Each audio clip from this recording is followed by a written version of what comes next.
आजको हाम्रो अनलाइन संगति हामी सुरु गर्न गइरहेका छौँ र आउनुहोस् आज म यस संगति सुरु गर्नुभन्दा अगाडि चाहिँ एउटा म भजन सङ्ग्रह 95 एक दिनको 5 सम्म पढेर अनि सुरुको प्रार्थनामा गर्नेछु। यसमा लेखेको छ परमेश्वरको प्रशंसा र आज्ञाकारिताको गीत भनेर। आओ परमप्रभुको निम्ति हामी आनन्दले गाउँ, हाम्रो उद्धारको चट्टान कहाँ चर्को स्वरले कराउँदै धन्यवाद चढाउँदै उहाँको सामुने आओ। भजन र गीतले उहाँको प्रशंसा गरौँ, किनकि परमप्रभु महान परमेश्वर हुनुहुन्छ र सारा देवहरूमाथिका महाराजा। उहाँको बाहुल्यमा पृथ्वीका गहिरा गहिरा स्थानहरू छन् र पहाडका शिखरहरू उहाँकै हुन्। समुद्र उहाँको हो, उहाँले नै त्यसलाई बनाउनु भएको हो र सुक्खा जमिन उहाँले नै रच्नु भएको हो। आमीन। आउनुहोस् हामी सुरुको प्रार्थना म गर्नेछु। आउनुहोस् हामी सबैजना मिलेर प्रार्थना गरौँ। हालेलुया हालेलुया। जीवित परमेश्वर पिता, हामी तपाईँलाई धन्यवाद दिँदछौँ प्रभु। यो अनलाइन संगतिमा हामी फेरि पनि तपाईँलाई महिमा दिनको लागि हामी यसरी देश विदेशबाट र आफ्नो गाउँ आफ्नो घर घरबाट प्रभु यसरी अनलाइनमा हामी तपाईँलाई आराधना गर्नको लागि हामी एकै मन र एक चित्तको भएर प्रभु हामी प्रशंसा गर्नको लागि तपाईँको चरणमा हामी आएका छौँ प्रभु। धन्यवाद यो समय जुटाइदिनु भएको लागि प्रभु। अनि आजको यो संगतिमा प्रभु सुरुदेखिको अन्तिमसम्मको सबै समयमा प्रभु हामी तपाईँको चरणमा राख्दछौँ र जति पनि दुष्ट अन्धकारको शक्ति ल्याउने विघ्न बाधाहरू प्रभु त्यसलाई म नासरत यीशुको नाममा रद्द गर्दछु प्रभु। र म लिड गर्ने अनि कोरस गाउने अनि भजन गाउने हामी सबैलाई अनि हामी जतिजना पनि यो संगतिमा हामी कनेक्ट हुन सकेको छौँ हामी एक एकलाई तपाईँको चरणमा राख्दै प्रभु माग्छु आशिष येशूको शक्तिशाली नाममा। आमेन। हुन्छ। अब यो समय चाहिँ म हाम्रो पृथ्वी श्रेष्ठ भाइलाई दिनेछु र उहाँले हाम्रो कोरस भजन गाएर परमेश्वरलाई उचाल्नु हुनेछ। हुन्छ, म यो समय हाम्रो पृथ्वी भाइलाई दिनेछु। हुन्छ। फेरि पनि यहाँ ग्रेस मण्डली परिवार लगायत अनलाइन सेवामा जुट्नु भएको सबजनालाई क्रिस्ट येशूको नाममा जय मसीह। र हामीहरू सुरुमा एउटा कोरस गाउँ आजको दिन हामीहरू सबैलाई आउँछ र तपाईँहरू मसँग गाउन सक्नुहुन्छ है त।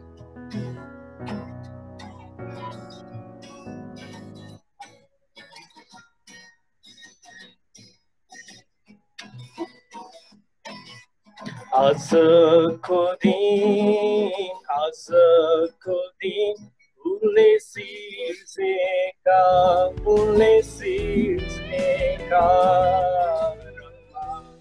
जाऊ, खुसी मनाऊ र आनन्द गरौँ। आजको दिन उनले सिर्जेका रमाउँदै जाऊ र खुसी मनाऊ। आजको दिन उनले सिर्जेका।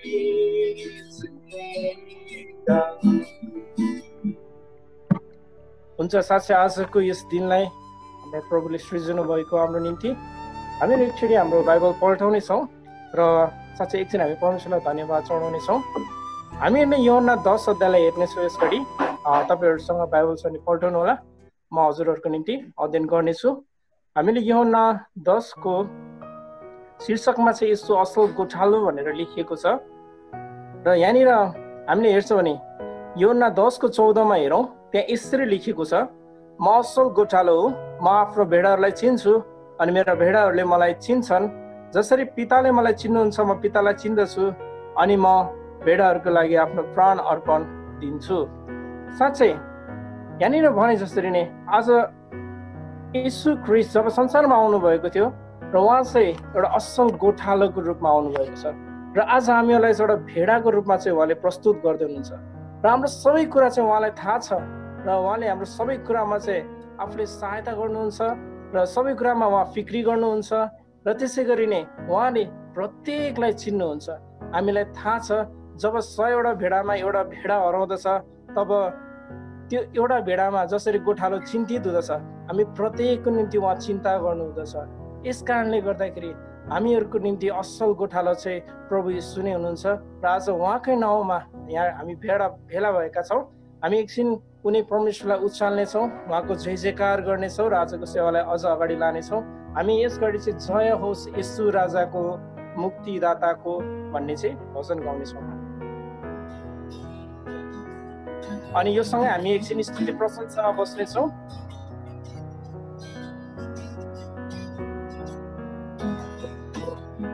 जय होस् येशू राजाको मुक्तिदाताको उद्धारकर्ताको।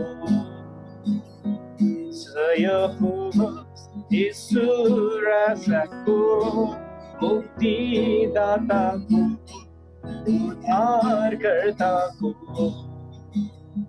उनले हामीलाई प्रेम गरी क्रुसको सबै दुःख भोग्नुभयो, तर पापको बन्धनलाई तोडी हामीलाई स्वतन्त्र गर्नुभयो।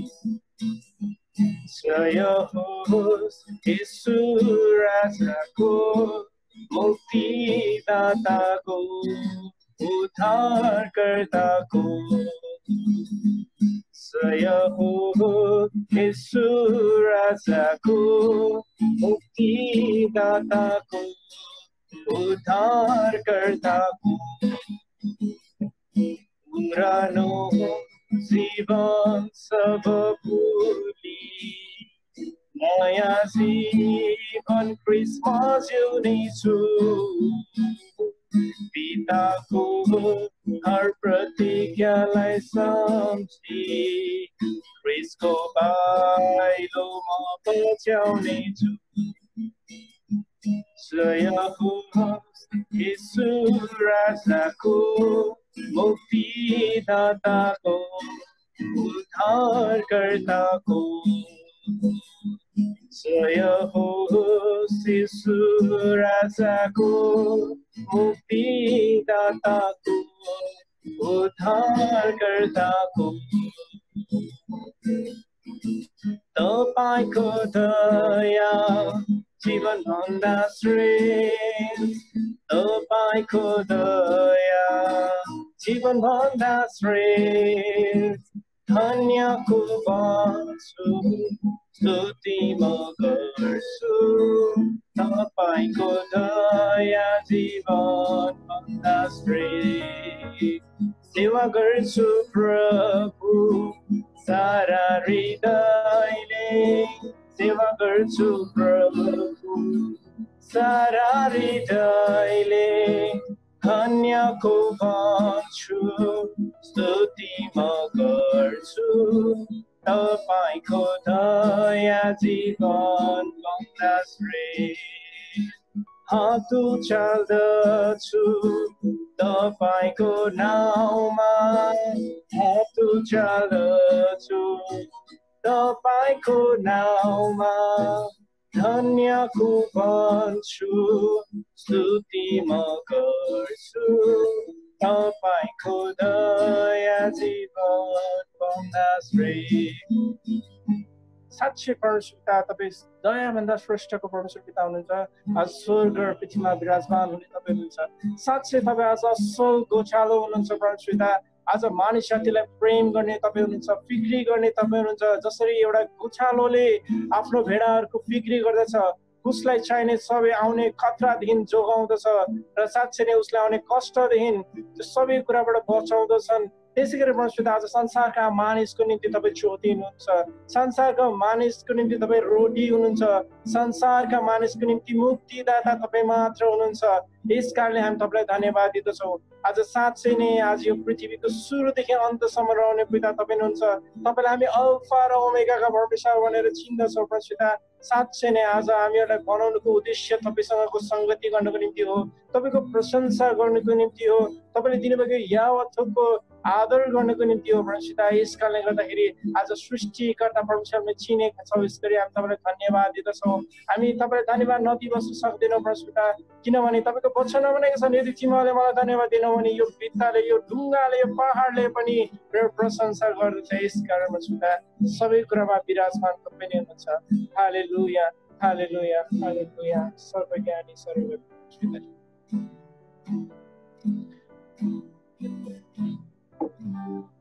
हालेलुया। हिजो आज सधैँभरि यीशु समान छ। हामी फेर्छौँ ती मात्र कहिले फेर्दैन।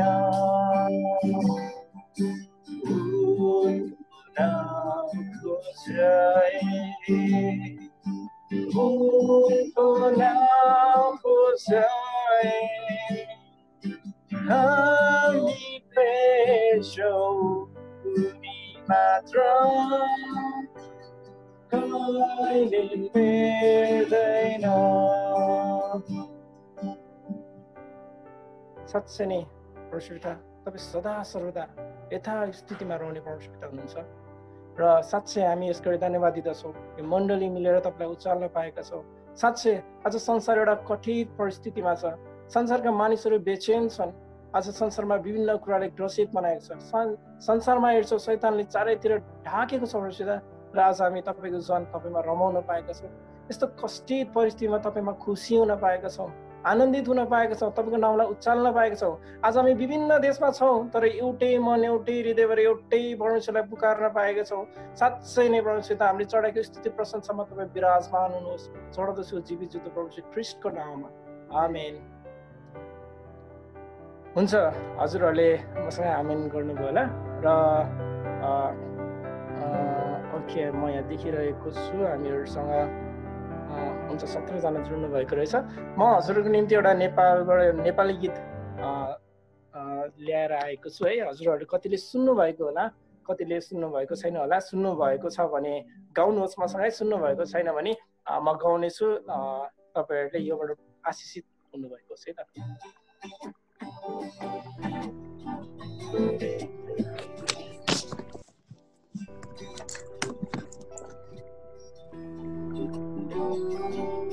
कति मिठो लाग्छ तपाईँको चरणमा, कति आनन्द छ तपाईँको शरणमा, कति मिठो लाग्छ तपाईँको चरणमा, कति आनन्द छ तपाईँको शरणमा, रमाइलो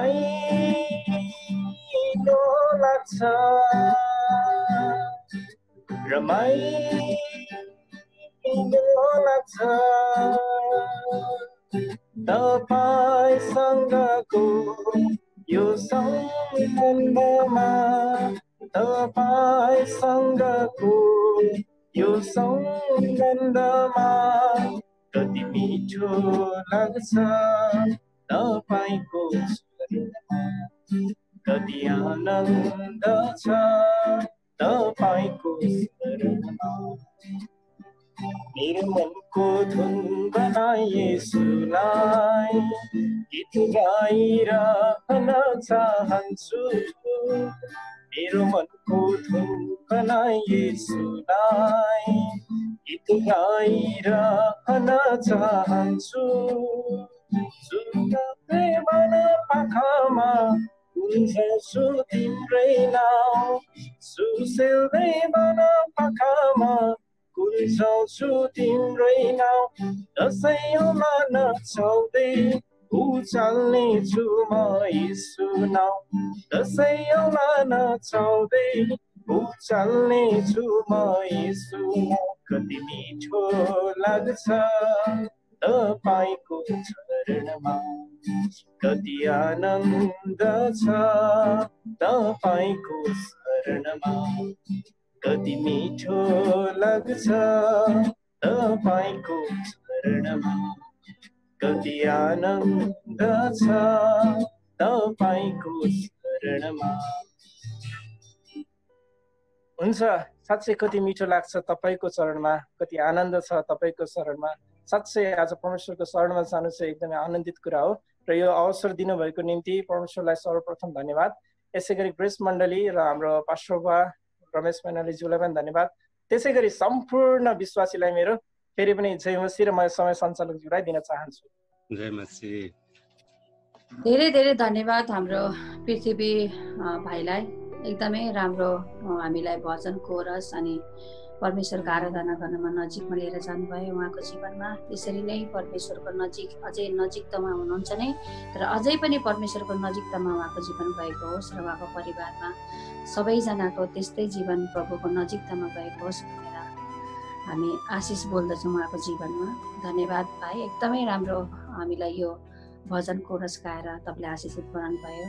धन्यवाद। अनि हुन्छ, म यो समय चाहिँ हाम्रो कोही पनि यहाँनिर अनलाइन सङ्गतिमा कोही नयाँ हुनुहुन्छ भने मलाई परिचय दिनको लागि म समय दिनेछु। उहाँले नाम र कहाँबाट हुनुहुन्छ भन्न सक्नुहुन्छ यो समयमा। ओके, हुन्छ, मसँगै यहाँ जुड्नु भएको चाहिँ म यता पनि देखाउन चाहन्छु। ल, सबैलाई जय मसीह। ग्रेस मण्डलीका हाम्रो आदरणीय भाइ पास्टर रमेश मैनाली लगायत सम्पूर्ण मण्डलीलाई मेरो जय मसीह। मेरो नाम गोपाल दास श्रेष्ठ हो। हामी कोइनेनी अमिन भवन मण्डली बानेश्वरमा छौँ। हुन्छ, हामी चाहिँ बानेश्वरबाट छौँ र हामीहरू चाहिँ यहाँ कोइनेनी अमिन भवन मण्डलीबाट। मलाई अघि सुरुमा परिचय दिन पाइनँ। हुन्छ, उहाँलाई पनि हामी स्वागत गर्दछौँ हाम्रो ग्रेस मण्डली सङ्गतिमा। र उहाँ जहिले पनि हामीलाई यतिखेर यो समयमा चाहिँ हाम्रो अनलाइन सङ्गति हुन्छ अनि उहाँ यसरी जोड्न सक्नुहुन्छ। उहाँलाई हामी स्वागत गर्दछौँ। धेरै धेरै धन्यवाद। जय मसीह।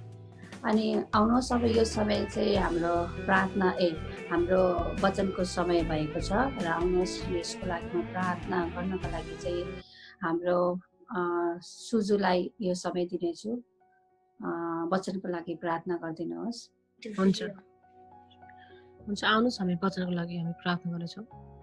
सर्वशक्तिमान महान जीवित दयालु परमेश्वर पिता प्रभु, म तपाईँलाई धन्यवाद दिन्छु यो समय घडी।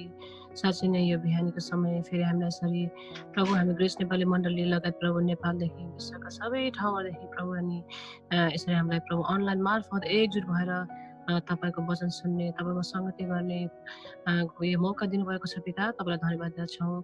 अनि सुरुदेखि अन्त प्रभु अनि यो बिच भागसम्म प्रभु तपाईँले हामीलाई यसरी फेरि सफलता साथ ल्याइपुऱ्याउनु भयो। अब विशेष हामी प्रभु अनि जुन तपाईँको वचन सुन्न जाँदैछौँ प्रभु, आफ्नो दास प्रभु अनि पास्टर अर्जुनको साथमा हुनुहोस्। उहाँको ओठ र जीवनमा प्रभु तपाईँ आफै भएर बोल्नुहोस् पिता। उहाँलाई तपाईँले अभिषेक गर्नुहोस् र त्यो वचन प्रभु सुनेर हाम्रो जीवनमा प्रभु हामीले लागू गर्न सकौँ, त्यसबाट हामीले आशिषहरू पाउन सकौँ र प्रभु तपाईँले महिमा दिन सकौँ भन्ने प्रार्थना गर्दछौँ। र आफ्नो दासलाई प्रभु अनि तपाईँले आफै भएर ओठ र जीवनमा बोलिदिनुहोस् भन्ने प्रार्थना गर्छु पिता। धन्यवाद दिँदै सबै बिन्ती र प्रार्थना माग्छौँ येशू प्रभुको नाममा, आमेन। धेरै धेरै धन्यवाद हाम्रो सुजुलाई। हुन्छ, यो समय चाहिँ म हाम्रो अर्जुन पास्टरलाई दिन गइरहेको छु। उहाँको वचन छ। हुन्छ, म उहाँलाई यो समय दिन्छु।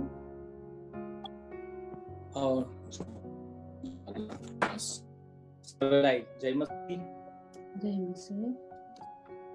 परमेश्वरले तपाईँलाई आशिष दिउन्। आज हामी यो हाम्रो दैनिक सधैँ बिहान 11 बजे हाम्रो सङ्गतिमा आउनुभएका सम्पूर्ण प्रियजनहरूलाई अभिवादन, स्वागत र जय मसीह म भन्न चाहन्छु।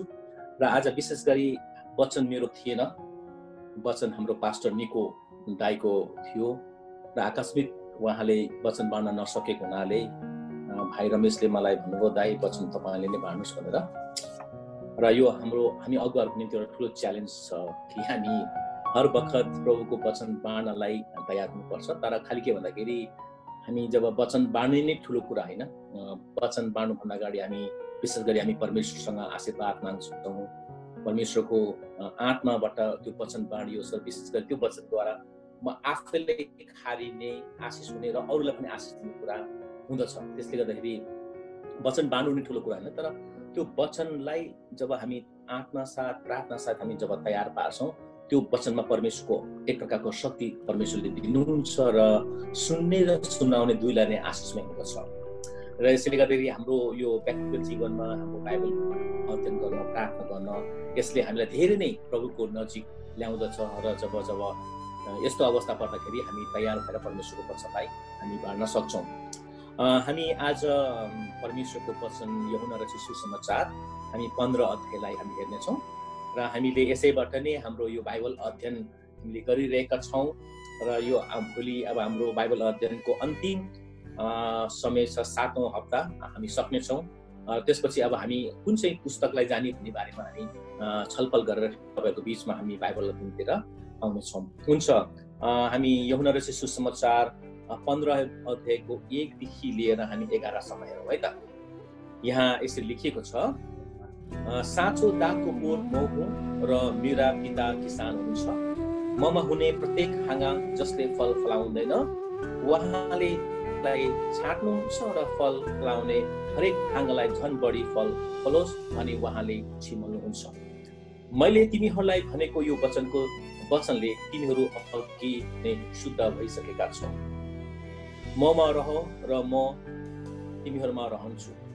जसरी हाँगा दागको बोटमा रहेन भने त्यो आफैले फल फलाउन सक्दैन, त्यसरी तिमीहरू ममा रहेनौ भने तिमीहरूले पनि केही गर्न सक्दैनौ। दागको बोट म हुँ, तिमीहरू चाहिँ हाँगाहरू हौ। तिमीहरू चाहिँ हाँगा हौ। यदि कोही ममा रह्यो भने र म त्यहाँ रहे भने त्यसले धेरै फल फलाउँछ, किनकि मबाट अलग रहने तिमीहरू केही गर्न सक्दैनौ। कोही मानिस ममा रहेन भने हाँगा चाहिँ मिल्काइन्छ र त्यो सुकिहाल्छ। यस्ता हाँगाहरू मानिसहरूले बटुल्छन् र आगोमा फालिदिन्छन् र ती जलिहाल्छन्। तिमीहरू ममा रह्यौ भने र मेरा कुरा तिमीहरूमा रह्यो भने तिमीहरूलाई जे इच्छा लाग्छ माग र त्यो तिमीहरूका निम्ति गरिनेछ। तिमीहरूले धेरै फल फलाएर मेरा चेला हो भन्ने प्रमाणित गर्यो भने यसैमा मेरा पिताको महिमा हुनेछ। पिताले जसरी मलाई प्रेम गर्नुभएको छ, मैले पनि तिमीहरूलाई प्रेम गरेको छु। तिमीहरू मेरा प्रेममा रह। यदि मेरा आज्ञाहरू पालन गर्यौ भने तिमीहरू मेरो प्रेममा रहन्छौ, जसरी मैले मेरा पिताका आज्ञाहरू पालन गरेका छु र उहाँको प्रेममा रहन्छु। मैले यी कुरा तिमीहरूलाई यसै कारण भनेको छु कि मेरा आनन्द तिमीहरूमा होस् र तिमीहरूको आनन्द भरिपूर्ण होस्। आमेन। परमेश्वरको वचन पढाइमा हामीलाई परमेश्वरले प्रशस्त मात्रामा आशीर्वाद दियो। र यो खण्ड जुन अहिले हामीले पढ्यौँ भर्खरै, हामीले यो सधैँ नै पढिरहेको खण्ड हो र सधैँ नै प्राय प्रभुका दासहरूबाट यो वचन धेरैचोटि सुनेका पनि छौँ। र यसमा विशेष गरी मलाई परमेश्वरले के आशीर्वाद दिनुभएको छ भन्दाखेरि मैले प्रभुबाट जुन पाएको कुरा म तपाईँहरूलाई भन्न चाहन्छु। यहाँ प्रभु येशू क्रिस्टले जब पनि उहाँले कुनै उखानहरू परमेश्वरको बारेमा उहाँले भन्नुहुँदाखेरि मानिसलाई एकदमै सजिलो प्रकारले बुझ्ने प्रकारले हेरिरहेको कुरालाई उहाँले उपमा उहाँले ल्याएर चाहिँ त्यो कुराहरू गर्नुहुन्थ्यो। र साइकोलोजी अनुसार पनि के भनिन्छ भने यदि कुनै मानिसले कुनै कुराको शिक्षा उसले भन्दछ र त्यसले चित्रण गरेर कुनै पनि कुरालाई देखिरहेको कुरालाई त्यो चित्रण गरेर यदि उसले भन्छ भने चाहिँ 95% चाहिँ त्यो मान्छेले कहिले पनि बिर्सिनथे के उसले चाहिँ त्यो चित्रलाई हेरेर चाहिँ उसले याद गर्छ अरे। अब हामी लेक्चर दिँदाखेरि कति कुरा दिँदाखेरि हामी फर्र भनी पठाउँछौँ, त्यो कति कुराहरू चाहिँ हामीमा त्यो हुँदैन। हामी सुन्छौँ, अब जति हाम्रो क्षमताले हाम्रो दिमागले भ्याउँछ ती मात्रै कुरा गर्छौँ, त्यसपछि चाहिँ हामी त्यसलाई बिर्सिदिन्छौँ। तर कुनै पनि शिक्षाहरू साथ कुनै हामीले कुराहरू देखाउन सक्यौँ भने चाहिँ त्यो के हुन्छ अरे, त्यो चाहिँ एकदमै 95% चाहिँ त्यो मानिसको हृदयमा गडिरहन्छ अरे, उसले कहिले पनि त्यो कुरालाई बिर्सिन सक्दैन भन्ने कुरा चाहिँ साइकोलोजीहरूले चाहिँ त्यो कुरा भनिएको छ। त्यसले गर्दाखेरि यहाँ मैले के हेर्छु भने जब प्रभु येशूले कुनै पनि कुराहरू प्रभुले जब उहाँले परमेश्वरको राज्यको बारेमा भन्दाखेरि उहाँले अचम्म कहिले पनि नसुनेको कुरा, कहिले पनि नदेखेको कुराको बारेमा उहाँले भन्नु भएको छैन। जहिले पनि प्रभुले एकदमै एउटा दागको बोटको बारेमा, एउटा गोठालोको बारेमा, एउटा भेडाको बारेमा, एउटा सिक्काको बारेमा, एउटा दुल्हाको बारेमा, एउटा धुलीको बारेमा, होइन? अब जुन कुरा मानिसहरूले सधैँ नै देखिरहेको छ, उनीहरूसँग चित परिचित भइरहेको छ, त्यसबाट उहाँले चाहिँ त्यस प्रकारले परमेश्वरको राज्यको बारेमा चाहिँ उहाँले शिक्षा दिनुहुन्थ्यो र मानिसहरूले कति पटक त्यसलाई छर्लङ्गै बुझ्थ्यो, कति पटक बुझ्दैनथे। यहाँ त्यस्तै प्रकारले प्रभु येशूले पनि यहाँ एकदम स्पष्टसँग भन्नुभएको छ कि यहाँ कि साँचो दागको बोट म हुँ र मेरा पिता किसान हुनुहुन्छ भने प्रत्येक फलाउँछन्, उहाँले त्यसलाई छाट्नुहुन्छ र फल फलाउने हरेक हाँगालाई झन् बढी फल फलोस् भनी उहाँले छिमल्नुहुन्छ। हेर्नुहोस् है, यहाँ 1 र 2 पदमा के भन्छ भने प्रभु येशूले चाहिँ दागको बोट, अब यो दागको बोट अब अमेरिकामा अहिले प्रशस्त छ। अब मैले कतिचोटि यो वेस्ट भर्जिनियातिर हामी यदि गयौँ भने त्यहाँ दागको बोट नटरम्मै त्यहाँ फलेको मैले देखेको छु। अब क्यालिफोर्नियामा विभिन्न ठाउँमा अमेरिकामा छ। तर यो कुरा नेपालको प्रसङ्गमा भन्दाखेरि हाम्रा कति नेपाली दाजुभाइहरूले दागको बोट नदेखेको हुनसक्छ। र मैले पनि जब म नेपालमा थिएँ मैले वास्तविकमा दागको बोट देखेको थिएन। तर यो कुरा चाहिँ इजरायलमा चाहिँ उनीहरूको निम्ति एउटा कमन कुरा थियो। जस्तो हामीले चाहिँ मेवा भयो, के भन्छ अम्बा भयो, आँपहरू भए, लिचीहरू भए प्रशस्त मात्रामा फल्छ नि, होइन? अब हामीले लिचीको कुरा गऱ्यौँ भने हामीले हाम्रो मुखमा रस आइहाल्छ। हामीले आँपको कुरा गऱ्यौँ भने, होइन, अम्बाको कुरा गऱ्यौँ भने हामीले सधैँ खाइरहेको कुरा हामीलाई थाहा छ। यहाँ प्रभु येशूले चाहिँ एउटा दागको बोटको बारेमा कुरा गर्दछ, किनभने हामीले यूहन्ना रचित सुसमाचारमा त्यहाँ प्रभु येशूको पहिलो आश्चर्य कर्म उहाँले गर्नुभयो। एउटा कानाको भोजमा उहाँले के गर्नुभयो त, त्यो पुरा घ्याममा माथि पानी हाली उहाँले अराउनु भयो र त्यो पानीलाई जब टक्राउँदाखेरि त्यो चाहिँ के भनेको छ, दागमा परिणत भएको छ भनेको छ। भनेपछि इजरायलको परम्परा अनुसार इजरायलमा चाहिँ दागको बोट चाहिँ प्रशस्त मात्रामा त्यहाँ हुने गर्छ र त्यसैले चाहिँ प्रभु येशूले पनि त्यसैको दागको बोटको उपमा चाहिँ उहाँले के भन्नुहुन्छ भने साँचो दागको बोट म हुँ। यहाँ भन्नुहुन्छ साँचो र झुटो। अब यहाँ दुईटा कुरा प्रभुले, किन प्रभु येशूले चाहिँ साँचो दागको बोट म हुँ भन्नुभयो त? प्रभु येशूले चाहिँ दागको बोट म हुँ भनेर पनि भन्नु सक्नुहुन्थ्यो, होइन? तर उहाँले के भन्नुभयो, साँचो। हामीले 10 अध्यायमा त्यहाँ हेऱ्यौँ भने यहाँ चाहिँ के भनेछ, हामीले असल गोठालो। हेर्नुहोस् है, अघि भर्खर हाम्रो एकजना भाइले पनि यहाँ अघि यूहन्नाको 10 मा भन्नुभयो असल गोठालो, यहाँ मुख्य गोठालो। यहाँ त्यो शब्दलाई अझै त्यसलाई भन्छन् एडभर्ब, भने कस्तो प्रकारको भन्दा राम्रो, अति राम्रो, होइन? अब साँचो दागको बोट, त्यहाँ साँचो दागको बोट, साँचो भन्ने शब्दलाई चाहिँ प्रभु येशूले यहाँ चाहिँ बढी जोड दिनुभएको छ र त्यहाँ भन्छ साँचो दागको बोट म हुँ र मेरा पिता किसान हुनुहुन्छ।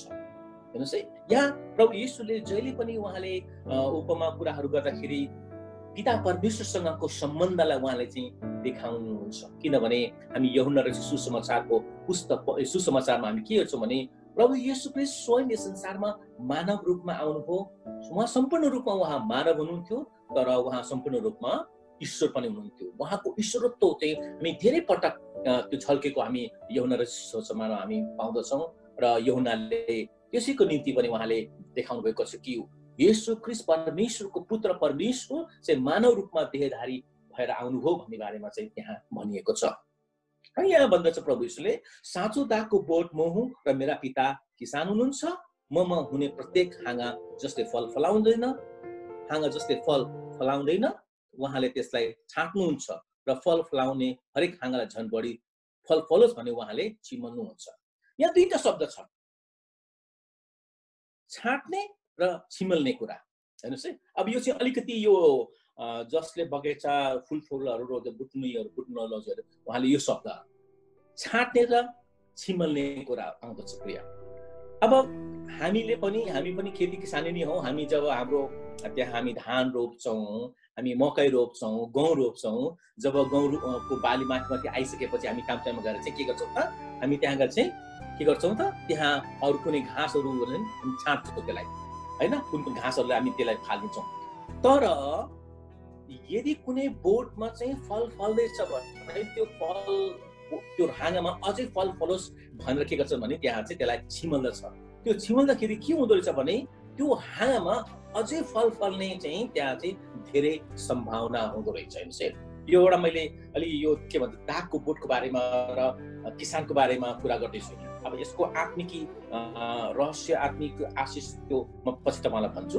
यहाँ चाहिँ एकदमै साधारण रूपमा एउटा किसानले कसरी चाहिँ आफ्नो फललाई आफ्नो दाग बोटलाई चाहिँ उसले चाहिँ त्यसलाई देखरेख गर्दछ जसमा गर्दाखेरि उसले प्रशस्त मात्रामा फल फलाउन सक्दछ। त अब कति पटक के हुन्छ भने हामी मकै रोप्दाखेरि यति नजिकमा त्यहाँ मकै रोप्दाखेरि रोपिन्छ त्यहाँ के हुन्छ भने त्यहाँ मल प्रशस्त मात्रामा नभएको हुनाले त्यो सबै रोप्ने पहेँलै भएर जान्छ। किनभने यति नजिक हुन्छ कि त्यो एउटाले अर्कालाई चाहिँ प्रशस्त पाउने जुन मल जल छ त्यो नपाएको हुनाले चाहिँ त्यो मकैको बोट चाहिँ पहेँलो भएर जान्छ।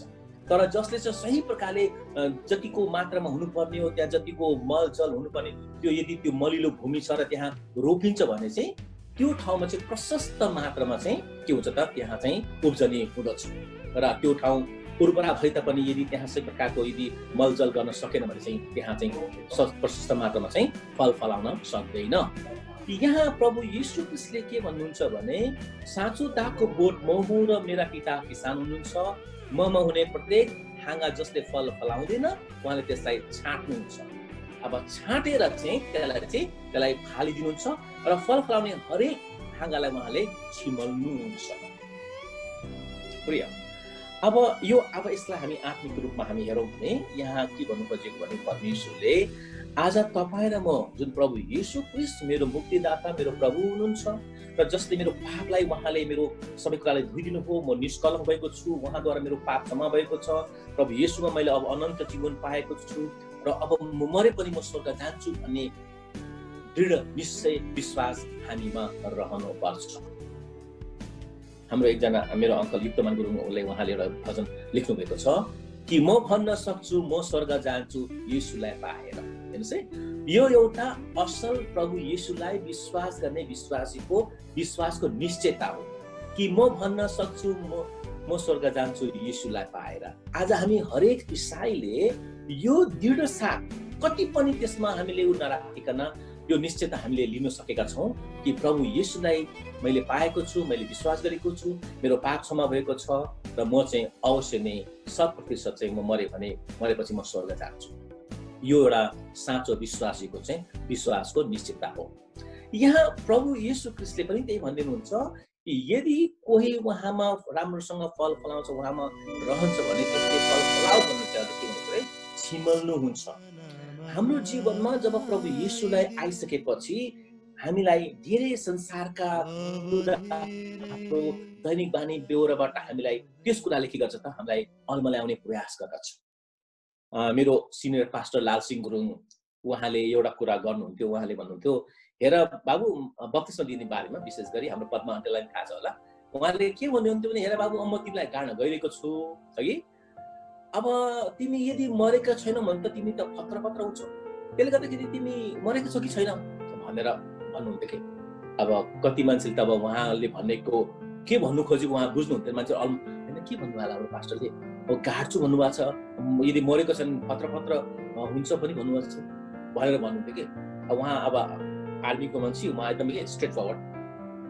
त्यसपछि उहाँले भन्नु खोजेको के भने अब प्रभु यीशुमा हामी आइसकेपछि हाम्रो पुरानो चालचलन विचारहरू व्यवहारहरू सबै कुराहरू के हुन्छ त हामीले त्यसलाई छाडेका हुन्छौँ। हामीले प्रभुसँग चाहिँ भन्छौँ प्रभु आजदेखि म चाहिँ मेरा सबै अधर्म सबै जसरी म तपाईँमा राखेको छु, मेरो बानी र सबै कुरा चाहिँ म अब क्रिस्टको निम्ति चाहिँ म मर्दैछु।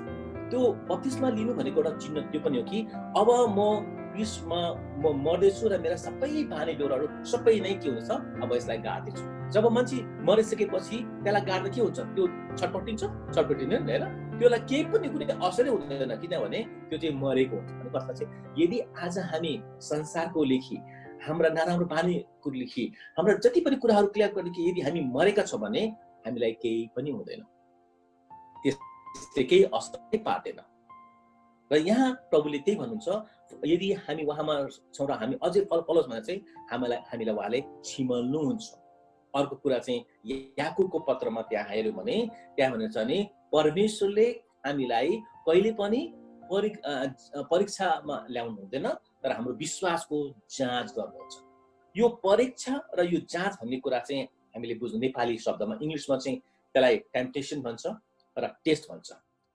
टेम्पटेसन भनेको जहिले पनि दुष्टले, शैतानले, हाम्रो शरीरले, संसारले हामीलाई के गर्छ त, हामीलाई परीक्षामा पार्नको निम्ति, हाम्रो विश्वासलाई पतन गर्नको निम्ति चाहिँ हामीलाई त्यो प्रकारको परीक्षा आउँदछ।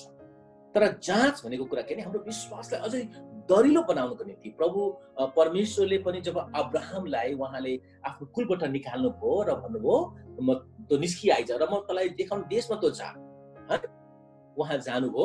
गइसकेपछि के भयो त, उहाँले परमेश्वरले प्रतिज्ञा गर्नुभयो म तँलाई एउटा सन्तान दिनेछु, होइन? हेर्नुहोस् त, बुढेसकालमा 75 वर्षपछि उहाँले परमेश्वरले दिएको प्रतिज्ञा पुरा हुन्छ र त्यसपछि चाहिँ एउटै छोरो प्रभुले के भन्नुहुन्छ, यसलाई बलि चढा।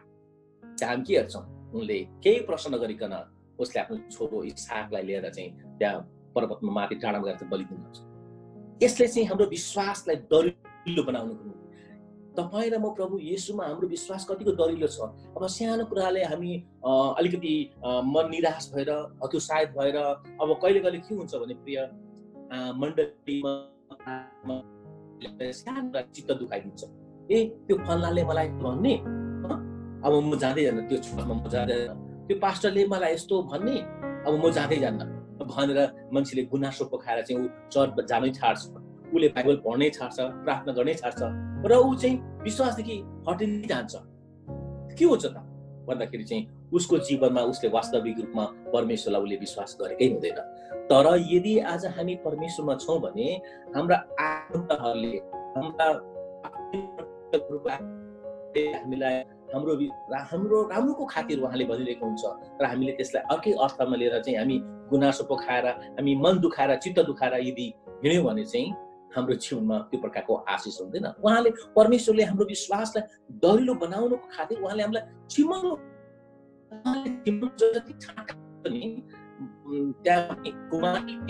त्यो असल प्रकारको माटोबाट खाना बनाउनु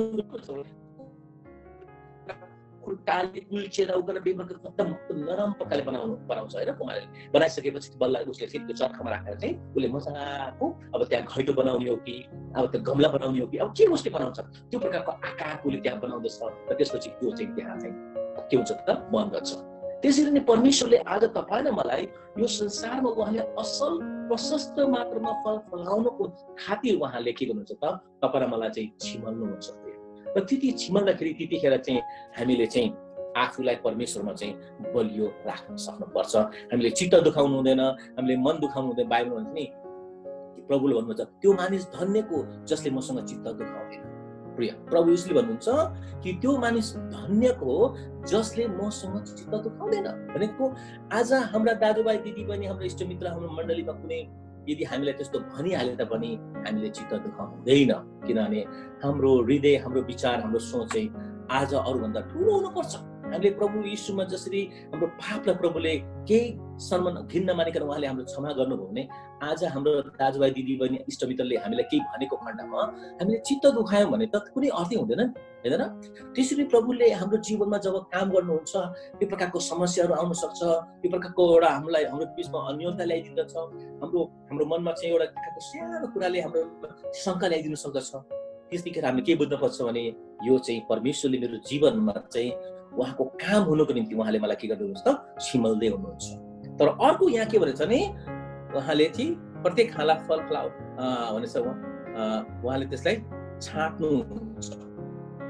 छाट्नुहुन्छ भनेको त्यसलाई फालिदिनुहुन्छ। अब यसमा हामीले एउटा अर्थ हामीले के बुझ्नुपर्छ भने कति पटक प्रभुको दासहरूले चाहिँ यस वचनलाई एउटा के भन्छ भने अब तैँले प्रभुलाई विश्वास गरिस् तर प्रभु येशूलाई विश्वास गरेर जीवन तैँले यो कुरा हुनाले अब तैँले चाहिँ अनन्त जीवन तैँले गुमाइस्। एउटा कुरा के छ भने यदि कुनै मानिसले प्रभु येशूमा साँचो रूपमा विश्वास गरेको छ र उसले जीवनमा कुनै पनि कुराहरू यदि गलत गरेको छ भने परमेश्वरमा उसले पश्चाताप यदि उसले गर्दछ र उसको आउँछ भने उसले आफ्नो अनन्त जीवन चाहिँ गुमाएको हुँदैन। किनभने त्यो अनन्त जीवन तपाईको असल कामले, तपाईँ नैतिक ज्ञानवान भएको हुनाले तपाईँ धेरै धर्म कर्म, तपाईँ धेरै बाइबल पढ्ने, धेरै प्रार्थना गरेर तपाईँले पाउनुभएको होइन। त्यो त परमेश्वरको अनुग्रहले, हाम्रो विश्वास र सिद्धैको वरदानले उहाँले दिनुभएको हो। यदि कामबाट हुने भएको भए आज हामीले घमण्ड गर्थ्यौँ, मैले यति प्रकार यति वर्ष मैले तपस्या गरेँ, मैले प्रार्थना गरेँ, यति वर्ष मैले एकदमै त्यसमा मनन गरेँ, तब गएर मैले अनन्त जीवन पाएको छु भन्ने कुराहरू घमण्ड हामीले गर्न सक्दथ्यो।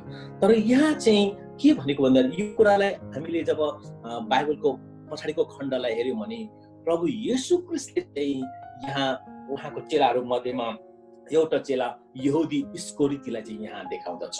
हेर्नुहोस् है, अब किनभने हामी जब बाइबल पढ्छौँ, बाइबल पढ्दाखेरि एउटा कुरा के याद राख्नुपर्छ भने त्यो खण्डमा जुन कुरा भनिएको छ, त्यो खण्डमा त्यो वाक्यांश, त्यो वाक्य छ, त्यो चाहिँ कुनसँग चाहिँ त्यहाँ सम्बन्धित छ भन्ने कुरा जब हामी बाइबल अध्ययन हामी गर्छौँ नि, त्यसले हामीलाई बुझ्ने समशक्ति पाउँदछ।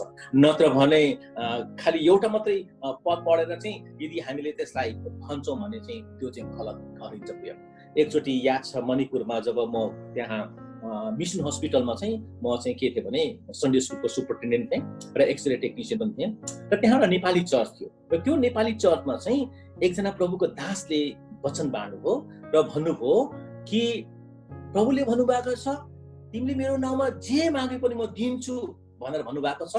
आज हामीले जे मागे पनि प्रभुले दिनुहुन्छ, तपाईँले मारुति कार माग्नुहोस् प्रभुले मारुति कार दिनुहुन्छ भनेर चाहिँ उहाँले भन्नुभयो कि है। अब त्यतिखेर इन्डियामा मारुति कारको अत्यन्त चलन थियो।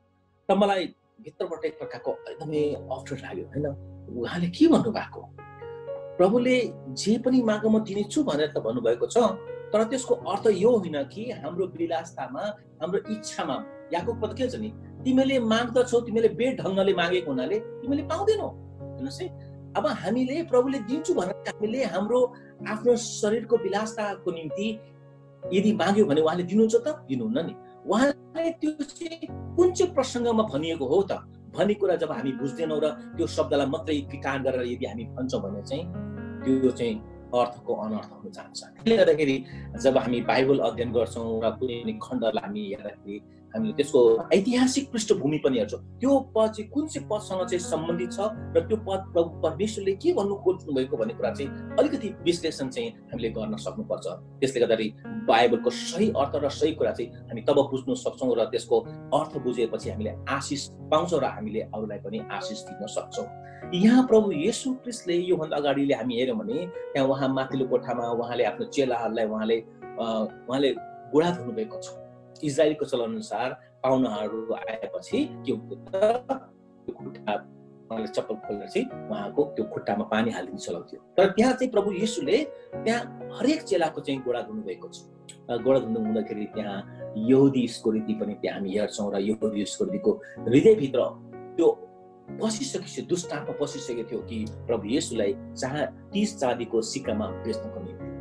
बुझ्नु भएन? र यहाँ त्यही भन्दछ प्रभु येशूले त्यो भन्नु खोज्नु भएको है। अब अलिकति तपाईँले राम्रोसँग त्यसलाई याद गर्नु, जब हामी बाइबल गर्दै त्यसको खण्डहरू राम्रोसँग हामीले बुझ्नुपर्छ।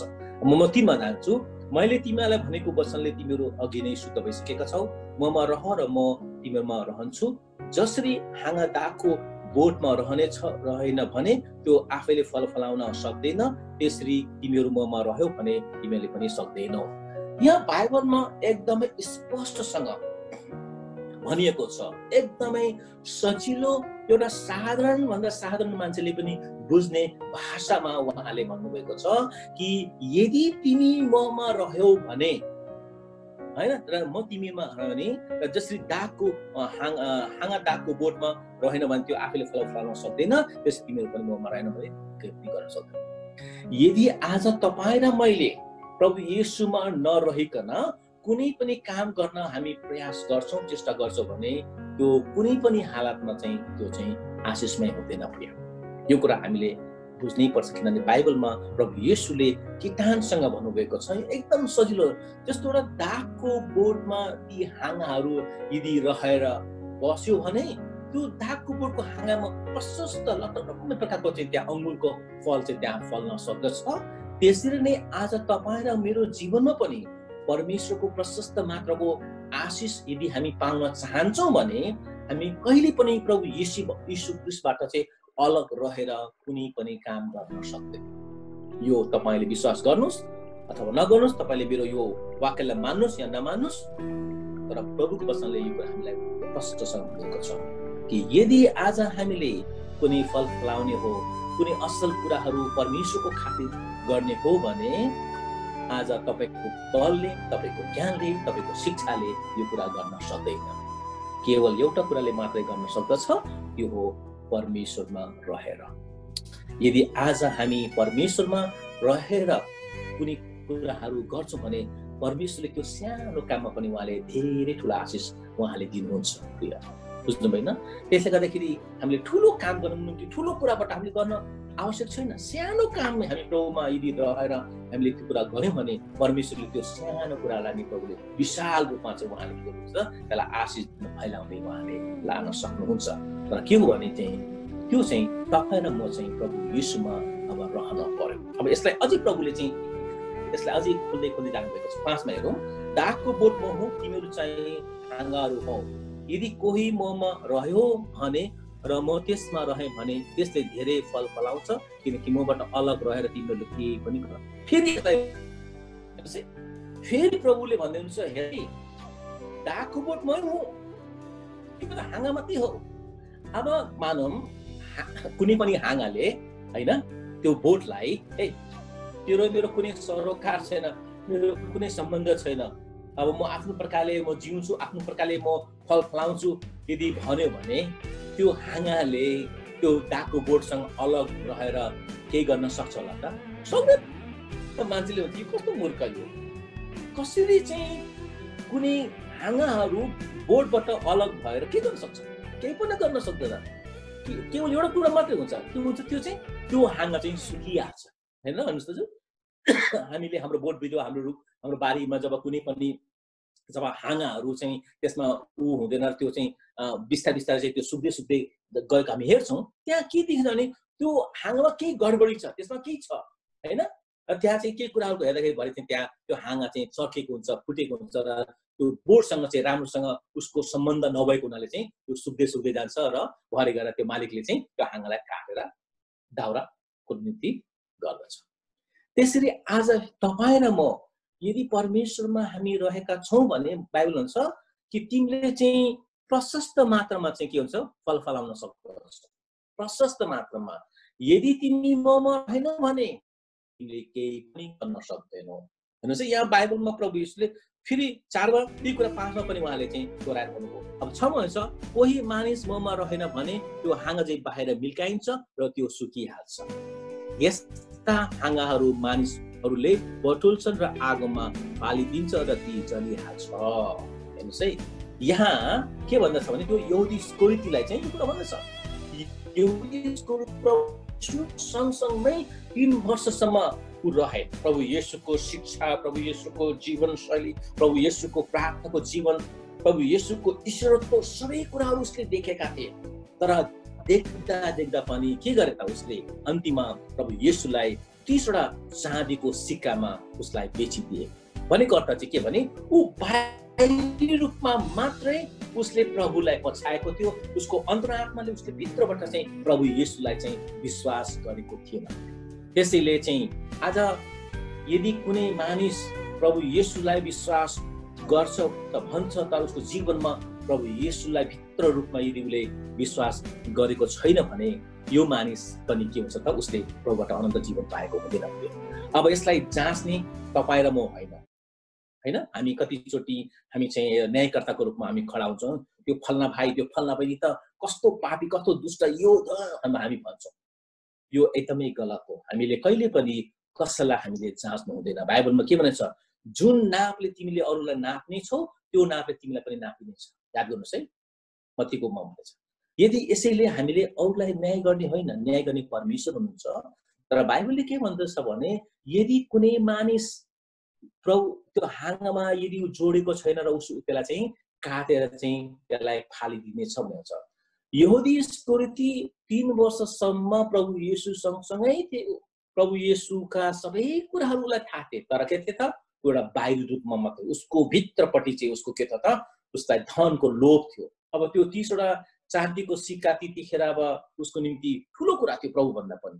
कतिपटक हाम्रो जीवनमा पनि मानिसहरूले के गर्छन् भने उसले परमेश्वरलाई माया गर्नु, परमेश्वरलाई पुज्न सकामा चाहिँ उसले संसारको कुरालाई पुजेर आज संसारबाट उनीहरूले परमेश्वरलाई त्यागेका पनि छन् प्रिय। आज यही संसारमा आज तपाईँ हामीले पनि देखिरहेका छौँ, हामीले चिनिरहेका व्यक्तिहरू पनि एकदमै प्रभुमा एकदमै बढ्दै गएको परमेश्वरको आशिषको जीवनबाट भएको, तर उसले कतापट्टि उसले चाहिँ त्यो कुरालाई छोडेर चाहिँ ऊ चाहिँ संसारतिर लागेर उसले आफ्नो आत्मालाई आफ्नो जीवनलाई नै उसले गुमाएको छ। हेर्नुहोस् त, त्यो यहुदी इस्करियोती प्रभुसँग 3 वर्ष सँगसँगै रहेको थियो, प्रभुको सबै कुराहरूले थाहा पाएका थिए, तर के भयो त उसले प्रभुलाई 30 वटा चाँदीको सिक्कामा बेचिदिए र त्यहाँ के भयो त उसको जीवन खत्तम भयो। न उसले त्यो पैसा नै उपभोग गर्न पायो, न उसले आफ्नो जीवन, होइन। र बाइबलमा भन्छ त्यो झुन्डेर मरेर उसको भुँडी फुटेर त्यहाँ एकदमै खत्तम भयो, त्यो भूमि नै श्रापित भनेर भनेको छ प्रिय। र यहाँ बाइबलमा एकदमै स्पष्टसँग भनेको छ कि यदि आज तपाईँ र म चाहिँ प्रभु येशूमा हामी अन्तरात्माले साँचो सत्य रूपमा प्रभुलाई विश्वास गरेका छैनौँ र बाहिरी रूपमा मात्रै विश्वास गरेका छौँ भने हाम्रो जीवनमा फल पर्दैन प्रिय। म त के भन्छु भने जहिले पनि मेरो एउटा व्यक्तिगत सिद्धान्त के छ भने यदि हामीले परमेश्वरलाई विश्वास गर्ने भने साँचो रूपमा गरौँ। किन? अब यो कुनै जागिर होइन, कुनै सरकारी जागिर, कुनै बिजनेस होइन भाइ, यसलाई चाहिँ जलसासी गरेर यसलाई एकदम नराम्रो प्रकारले कुनै रिपोर्टहरू बनाएर चाहिँ दिने, यो त परमेश्वरसँगको सम्बन्धको कुरा हो। हाम्रो परमेश्वर जो अन्तर्ज्ञानी, उहाँ विश्वव्यापी, तपाईँ र मेरो हृदयलाई जान्नुहुने परमेश्वर हुन्छ। अहिले यहाँ बस्नु भएको छ, तपाईँको मस्तिष्कमा, तपाईँको हृदयमा के कुराहरू खेलिरहेको छ त्यो सबै कुरा प्रभुलाई थाहा छ। मेरो हृदयमा के कुराहरू सोचिरहेको मैले छु त्यो कुरा प्रभुलाई थाहा छ। त परमेश्वरको दृष्टिमा आज हामीले केही पनि कुरा लुकाउन सक्दैनौँ। केही कुरा पनि हामीले बाइबलमा भजन सङ्ग्रह भन्दा म कहाँबाट तपाईँको उपस्थितिबाट म कहाँ लुकाउँ, होइन? दाउदले भन्दछ म कहाँ लुकाउँ, म एकदमै पातालमा पनि तपाईँ त्यहाँ हुनुहुन्छ। हेर्नुहोस् है, प्रभुको उपस्थितिबाट हामी कुनै पनि हालतमा प्रिय हामी लुक्न सक्दैनौँ भने अब हामीले प्रभुलाई ढाँटेर छलेर उहाँ छलिनुहुन्छ त हुन्न। हामी उसमा गलातीमा हेर्नु भने हुन्छ मानिसले जे के भन्छ रोप्छ त्यसको कटनी गर्नुपर्छ, होइन र? यदि हामीले गहुँ रोपेका छौँ भने गहुँको फसल गर्छौँ, हामीले मकै रोपेछौँ भने मकै, हामीले असल कुरा परमेश्वरमा यदि रोपेका छौँ भने हामीले असलै हामीले चाहिँ के गर्छौँ त कटनी गर्दछौँ। त्यसैले गर्दाखेरि आज तपाईँ र मेरो विश्वास, तपाईँ र मेरो सम्बन्ध प्रभुसँग कस्तो छ त प्रिय? यदि असल छ भने बाइबलले भन्छ त्यो चाहिँ प्रशस्त मात्रामा चाहिँ फल फलाउन सक्दछ, जुन चाहिँ गलातीको पुस्तकमा यहाँ भनेको छ 5:22 यहाँ भनेको छ, तर आत्माको फल चाहिँ प्रेम, आनन्द, शान्ति, धैर्य, दया, भलाइ, विश्वास, नम्रता, संयम हो।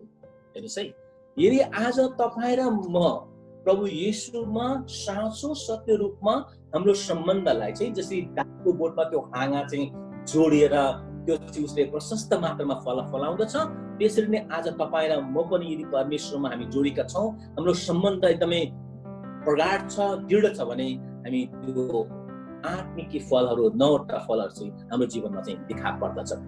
यो हामीले मान्छेलाई देखाएर भनेर होइन, तर हाम्रो जीवनमा त्यो कुराहरू मानिसहरूले देख्ने छन्। उनीहरूले जब त्यो कुराहरू हामीलाई देख्नुहुनेछ त्यहाँ चाहिँ प्रभु येशूको ती 9वटा फलहरू प्रेम, आनन्द, शान्ति, धैर्य, दया, भलाइ, विश्वास, नम्रता, संयम, यो सबै कुराहरू हाम्रो जीवनमा आफै मान्छेले देख्नेछ। अब त्यो फलेपछि के त त्यो मान्छेले हामीले त्यो के भन्छ त्यहाँ किसानले भन्छ अब हेर त यहाँ फल फलेछ, टाढैबाट हामी देख्छौँ लटरम्मै। दार्जिलिङमा म पढ्दाखेरि यो डिसेम्बरको महिनामा तपाईँको के हुन्थ्यो भने त्यहाँ एकदमै सुन्तला फल्थ्यो है। तर म कहिले मलाई चाहिँ गुरुआमाले, हाम्रो त्यहाँ पढाउने गुरुआमाले मलाई पठाउनुहुन्थ्यो कहिले म जान्थेँ तल, जाँदाखेरि त तपाईँको पुरा छपक्कै पहेँलो पुरा लटरम्मै फलेको त्यो हाँगाहरू पुरा अब भाँच्न लागेको होइन, त्यहाँ टेवा दिएर चाहिँ पुरा राखेको कि तपाईँको पुरा पहेँले नि चपक्कै। र त्यो जब त्यो रुख जब फलले भरिएको हुन्छ नि त्यो रुख चाहिँ एकदमै त्यो के हुन्छ झुकिन्छ, त्यो एकदम झुकेर त्यो चाहिँ के हुन्छ त त्यो पुरा भुइँले छोला जस्तै हुन्छ। भनेको अर्थ तपाईँ र मेरो जीवनमा परमेश्वरको सम्बन्ध एकदम प्रगाढ छ, एकदमै दृढ छ भने तपाईँको मेरो जीवन एकदम झुकेर निहुरिन्छ प्रिय। हाम्रो जीवनमा प्रेम हुन्छ, आनन्द हुन्छ, शान्ति, दया, भलाइ, विश्वास र नम्रता, संयमहरू, यो कुराहरू चाहिँ मानिसले हाम्रो जीवनमा देख्दछ। तर यदि हाम्रो जीवनमा परमेश्वरको सँग चाहिँ त्यो सम्बन्ध छैन भने यहाँ बाइबल भन्छ त्यो चाहिँ त्यसलाई काटेर त्यसलाई बाहिर फालिन्छ र त्यो सुकिहाल्छ र त्यसलाई आगोमा हालेर त्यसलाई फालिदिन्छन्। यो कुरा यहुदी इस्करियोतीको जीवनमा भएको थियो र यो कुरा आज पनि संसारमा यस्ता झुटा अगमवक्तहरू छन्। याद गर्नुहोस् है, यस्ता झुटा अगमवक्तहरू छन् जुन अगमवक्तहरूले चाहिँ मानिसलाई भ्रमाएर चाहिँ उनीहरूले गर्दछ। हेर्नुहोस् है, यूहन्ना हामी मत्ती 7:16 हेर्यौँ भने त्यहाँ भनेछ तिनीहरूका फलबाट तिमीहरूले तिनीहरूलाई चिन्नेछौ के काँडाको बोटबाट अङ्गुर अथवा सिउँडीबाट अन्जिर टिपिन्छ र। यहाँ भनेछ है मत्ती 7:16 भनेछ तिनीहरूका फलबाट तिमीहरूले तिनीहरूलाई चिन्नेछौ। बुझ्नु भएन? आज तपाईँ परमेश्वरमा कस्तो तपाईँको सम्बन्ध छ भन्ने कुरा चाहिँ आज मानिसले छर्लङ्गै तपाईँलाई त्यहाँ देख्न सक्दछ। हामीले आफ्नो बारेमा सफाई त्यहाँ दिनै पर्दैन। त्यहाँ के भन्छ भने काँडाको बोटमा अङ्गुर अथवा सिउँडीबाट अन्जिर टिपिन्छ र भनेर भन्छ। कुनै पनि हुँदैन नि, होइन न? काँडैबाट अङ्गुर फल्न सक्छ, सिउँडीबाट अन्जिर हुन्छ, हुँदैन। त्यसैले गर्दाखेरि यदि आज तपाईँ र मेरो सम्बन्ध परमेश्वरसँग यदि सही छैन र हामी एउटा मात्रै नामको लागि मात्रै छौँ भने चाहिँ के हुन्छ त? बाइबल भन्छ त्यो चाहिँ सुकिहाल्छ र त्यसलाई चाहिँ बाहिर फालिदिन्छ। अब हामी अझ तल जाउँ है त। 7 तिमीहरू ममा रह्यो भने र मेरा कुरा तिमीहरूमा रहे भने तिमीलाई जे इच्छा लाग्छ माग र त्यो तिमीहरूका निम्ति गरिनेछ। तिमीहरूले धेरै फल फलाएर मेरा चेला हौ भन्ने प्रमाणित गर्यो भने यसैमा मेरा पिताको महिमा हुनेछ। हेर्नुहोस् त, यहाँ यो बाइबलमा हामी जब अध्ययन गर्दै जान्छौँ नि, म यो चाहिँ एउटा पाठ आधारित एउटा यो के भन्छ यसलाई नै मैले व्याख्या गर्दै जानेछु।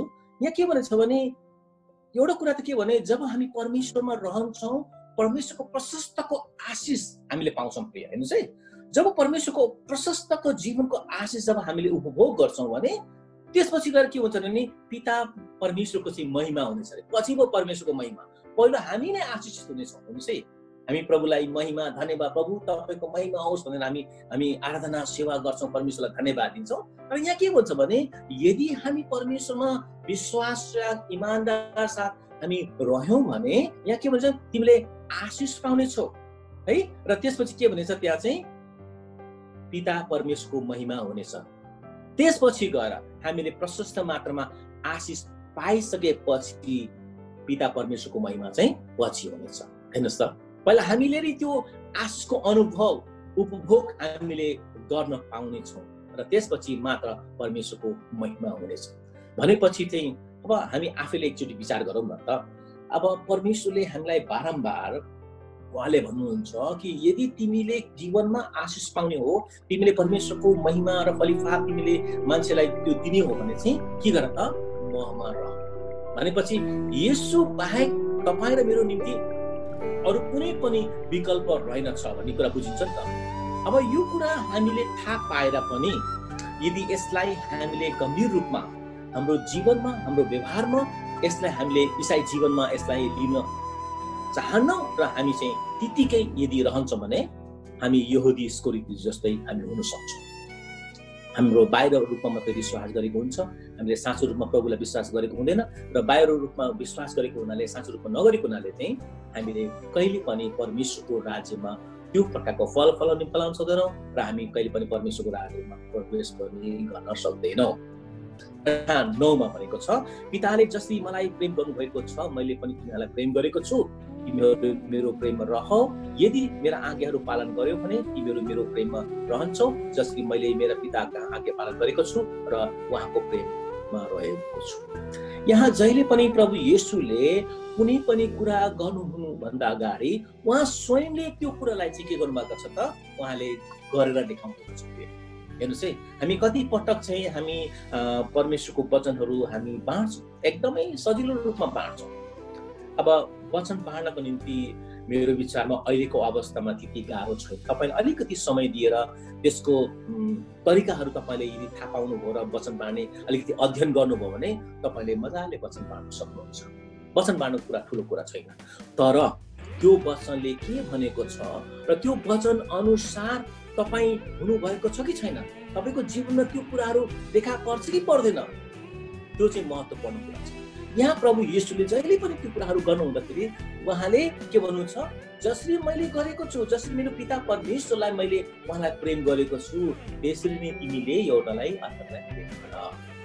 हेर्नुहोस् है, अब हामीले मुखले चाहिँ के अरे तपाईँले प्रेम गर हामी भन्ने, हामी आफै चाहिँ अरूलाई प्रेम गर्दैनौँ, अरूलाई चाहिँ घृणा गर्दै हिँड्छौँ। परिवारमा हामीले आफ्नो परिवारमा हामीले त्यो प्रेम हामी देखाउँदैनौँ भने त्यो के हुन्छ त? त्यो त कुनै अर्थै भएन नि, होइन र? त्यसको कुनै अर्थ हुँदैन। त्यो बेलामा त्यो वचन अति आशिषमय हुन्छ, त्यो अर्थपूर्ण हुन्छ जब त्यो वचनलाई हाम्रो जीवनमा, हाम्रो व्यवहारमा हामीले त्यसलाई ल्याउन सक्छौँ। त्यही कारणले हामीहरू कस्ता हौँ भने हामी चाहिँ व्यवहारिक इसाईहरू हौँ। हामी त्यसलाई व्यवहारमा हामी उतार्न हामीले पर्छ प्रिय, किनभने यदि व्यवहारमा उतारेनौँ भने चाहिँ त्यो त एउटा पुस्तक, एउटा बाइबल भनेको के हो? बाइबल भनेको त पुस्तक हो। बाइबलको शाब्दिक अर्थ के भन्दा book. There are lots of books. अब 66 पुस्तकहरू मिलेर नै त्यसलाई चाहिँ बाइबल भनेर भनिन्छ।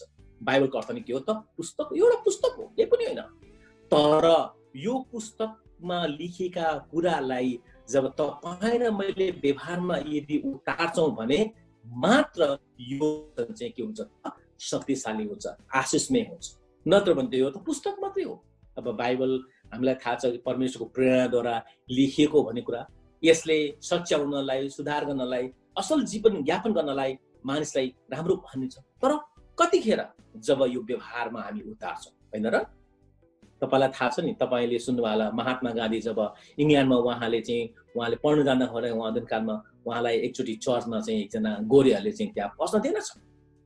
अब उहाँ विद्वान मान्छे, उहाँले के रहेछ चर्चमा भनेर पस्न जाँदाखेरि त्यहाँ भनेछन्, न it's not for Indian people, यो भारतीयहरूको लागि होइन, यो चाहिँ खालि अङ्ग्रेजहरूको लागि मात्रै हो, गोराहरूको लागि मात्रै आउनु पाउँदैन भनेपछि त उहाँ छक्कै पर्नुभयो।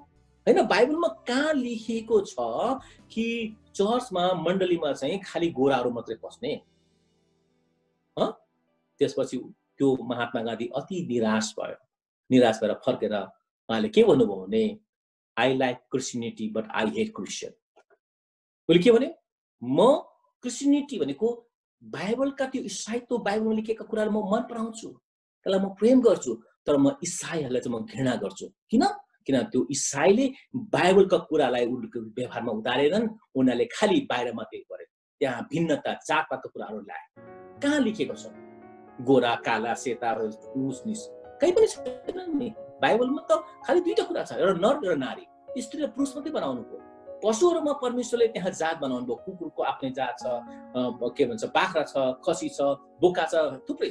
तर मानिसमा जम्मा दुई जाति छ, एउटा पुरुष र नारी, अरू कुनै जात छैन।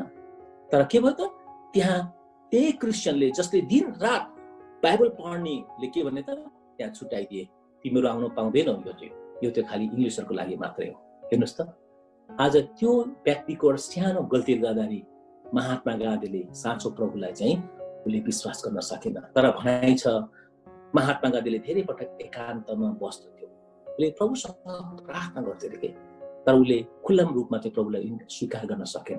हेर्नुहोस् है, आज हुनसक्छ तपाईँ र मेरो जीवनबाट पनि कति मानिसहरू होइन प्रभुबाट आउनदेखि हामीले एउटा बाधाको कारण त भएका छैनौँ प्रिय। हेर्नुहोस् है, हामीलाई थाहा हुँदैन कति पटक हाम्रो व्यवहार, हाम्रो बोलीबाट हामी बोली पठाउँछौँ, हामी भनिदिइहाल्छौँ, अहिले बिना नसोचिकन हाम्रो बाइबल समझ हुन्छ नि। बाइबलमा समझविहीनका जब भएपछि के हुन्छ त, घोडा लगाम बिनाको के हुन्छ त, ऊ जता हामी जे मन पर्छ जति जान सक्छ।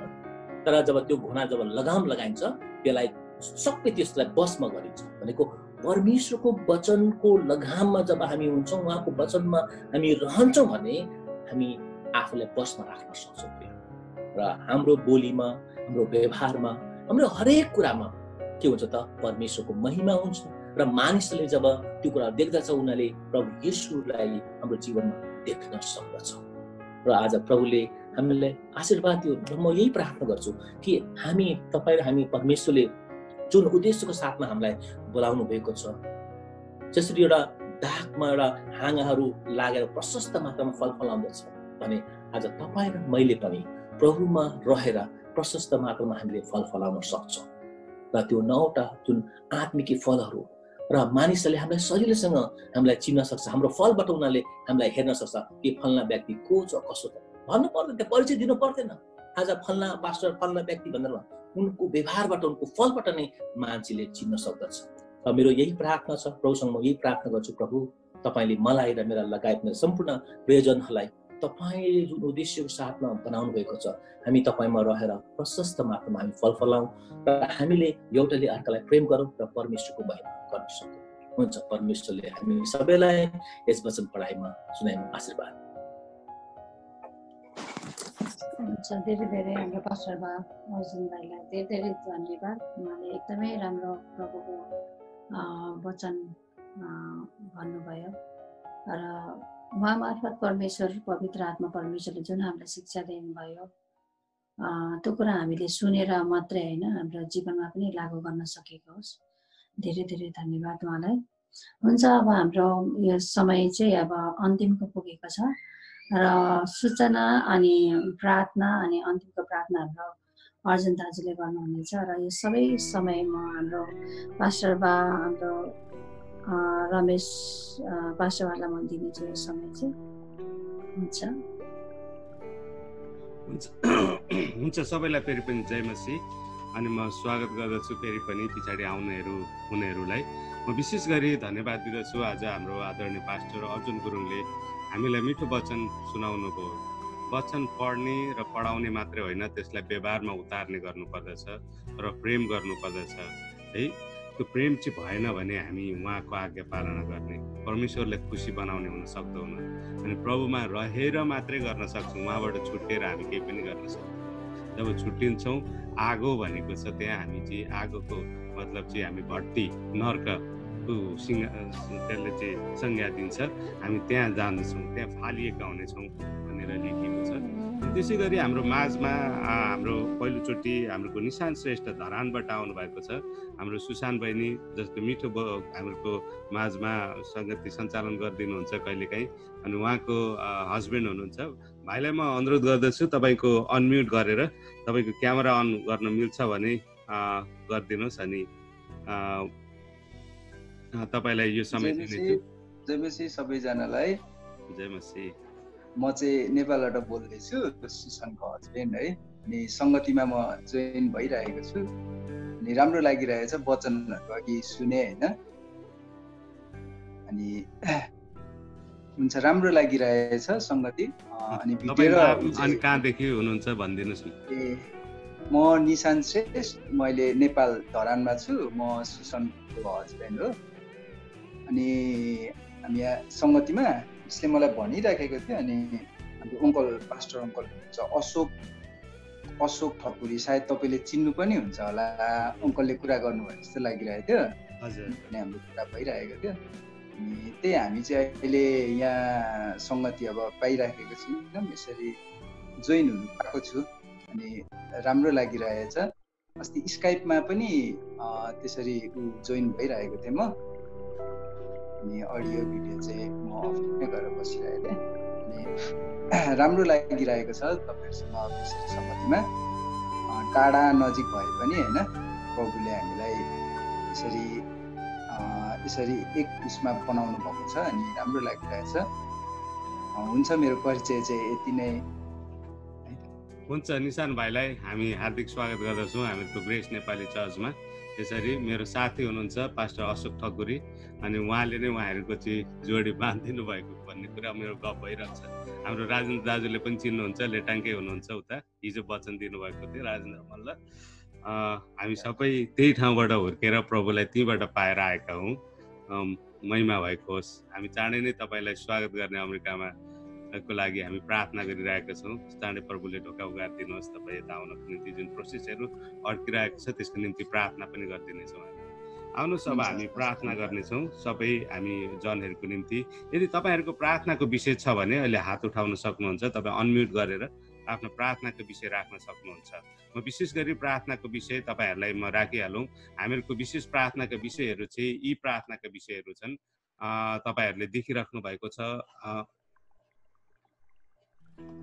विशेष प्रार्थनाका विषयहरू संसारमा फैलिएको कोभिड-19 कोरोना भाइरसबाट छुटकारा र मुक्तको निम्ति हामी प्रार्थना गर्नेछौँ। कोभिड-19 को कारण संसारभरि विश्वभरि हस्पिटलको शैय्यामा जीवन र मृत्युको दोधारमा परेर सङ्घर्ष गरिरहेका बिरामीहरूको चङ्गाइको लागि हामी प्रार्थना गर्नेछौँ। हाम्रा छिमेकी मण्डलीहरू तथा विश्व मण्डलीहरूको निम्ति हामी प्रार्थना गर्नेछौँ। ग्रेस नेपाली चर्च हाम्रो मण्डलीको अगुवा लिडर्स विश्वासीहरूको निम्ति प्रार्थना गरिदिनुहोस्। संसारभरि रहेका हामी नेपाली भाषीहरू जहाँ रहे पनि होइन उहाँहरूको निम्ति हामी प्रार्थना गर्नेछौँ।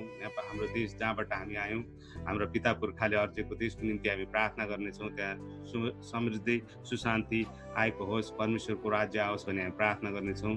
संसारभरिका असहाय, बेसारा, विधवा, बालबच्चा, निर्धा, गरिब र अशक्त जनहरूको निम्ति प्रार्थना गर्नेछौँ। त्यस्तै हामीहरूको आदरणीय पास्टर राजेन्द्र मल्लले हाम्रो माझमा राख्नु भएको छ। हामी पास्टर केशव आचार्यको छुटकाराको निम्ति अनि त्यस्तै अरू धेरै पर्सिक्युसन सतावटमा परेका नेपालमा भएका पास्टरहरूको निम्ति पनि हामी प्रार्थना गर्नेछौँ। तपाईँहरूले सम्झिदिनुहोस् यो प्रार्थनाको विषय, यो चाहिँ मुख्य विषय छ। अब तपाईँहरूको व्यक्तिगत विषयहरूको निम्ति म दिनेछु यो समय। केही छ भने तपाईँहरूले प्रार्थनामा राख्नुहुनेछ। सधैँ चाहिँ हाम्रो प्रार्थनाहरू हाम्रो कालीबहादुर गुरुङको चङ्गाई, हाम्रो आइरिस बाउजूको चङ्गाईको निम्ति हामी प्रार्थना गर्नेछौँ। हाम्रो सुशान बहिनीको श्रीमान निशान श्रेष्ठको कागजपत्र होस्, हाम्रो अर्जुन दाईको परिवारको पनि चाँडै नै ढोका खोलियोस् भनिकन हामी प्रार्थना गरिरहेका छौँ।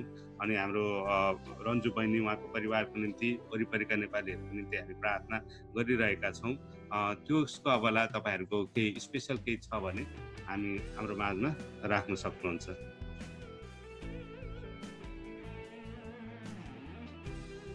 गोपाल दाजुको एकछिन म तपाईँको अन गरिदिन्छु अनि तपाईँले बोल्न सक्नुहुन्छ।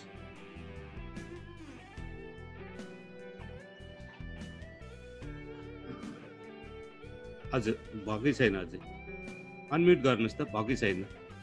भयो, फेरि बन्द भयो। अब चाहिँ भयो। हजुर जय मसीह। जय मसीह। म चाहिँ काठमाडौँ मिन भवन मण्डली कोइने मिन मण्डलीबाट मेरो चाहिँ हाम्रो चाहिँ अब एउटा यो कोरोनाको भाइरसको त समस्या छँदैछ। अब त्यही माथि हाम्रो चाहिँ यो नेपालमा अहिले यो नाका के अरे नेपाल र भारतको चाहिँ यो सीमाको कारणले निकै अब सायद भोकै मरिने हो कि जस्तो नि अब उताबाट नाकाबन्दी गऱ्यो भने चाहिँ यस्तो अवस्थाहरू पनि आइरहेको छ। अनि नेपालमा चाहिँ अलिकति हल्ला भयो भने सबै सामानहरू लुकाउने बन्द गर्ने कुराहरू पनि छ। अनि त्यसको निम्ति चाहिँ हजुरले प्रार्थना गर्नुहोला, यो चाहिँ वार्ताद्वारा नै समाधान होस् भनेर प्रार्थना गर्नु हुन्छ। हामी नेपाल र भारतको सम्बन्धको निम्ति अहिले सिमानाका कारण विभिन्न कारणहरू आइरहेका छन् अनि धेरै यहाँका अर्थशास्त्रीहरूले चाहिँ अब चाहिँ थर्ड वर्ल्डहरू गरिब देशहरूमा चाहिँ ठुलो भोकमरी आउनेछ।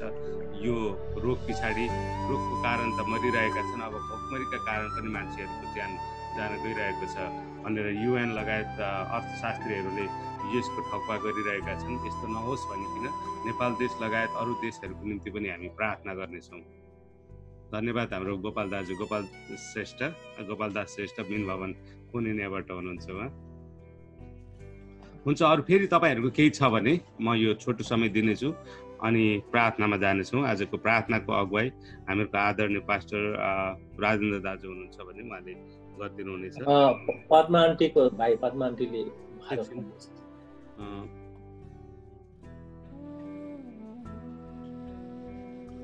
पद्मा आन्टी हुनुहुन्छ अहिले? आउनुहुन्छ, उहाँलाई अनम्युट गर्नु भन्नुहोस् न। तपाईँको आवाज सुनेको छैन आन्टी। तपाईँ अनम्युट गरेर बोल्नुहोस् न।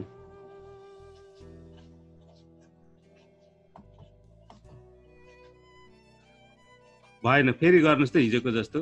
हो भयो, अब भयो ल। हुन्छ, मेरो पहिलेकै प्रार्थना हो सबैजनालाई जय मसीह। त्यही प्रार्थना सधैँ सम्झिराखिदिनु भयो भने हुन्छ, सधैँ भनिराख्नु भन्दा।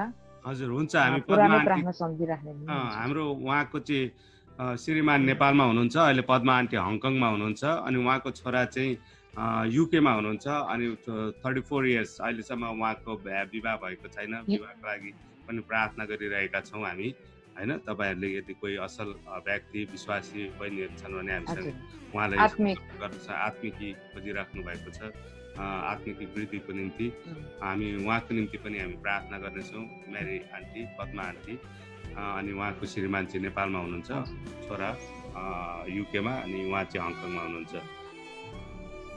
अनि हाम्रो अर्जुन दाजुको आमाको निम्ति पनि हामी प्रार्थना गर्नेछौँ।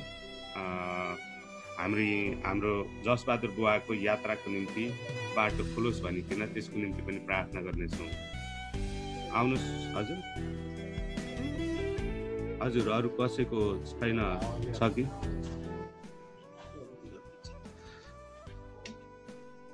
आउनुहोस् हामी प्रार्थना गर्नेछौँ। हामीहरूकोमा राजन दाजु हुनुहुन्छ।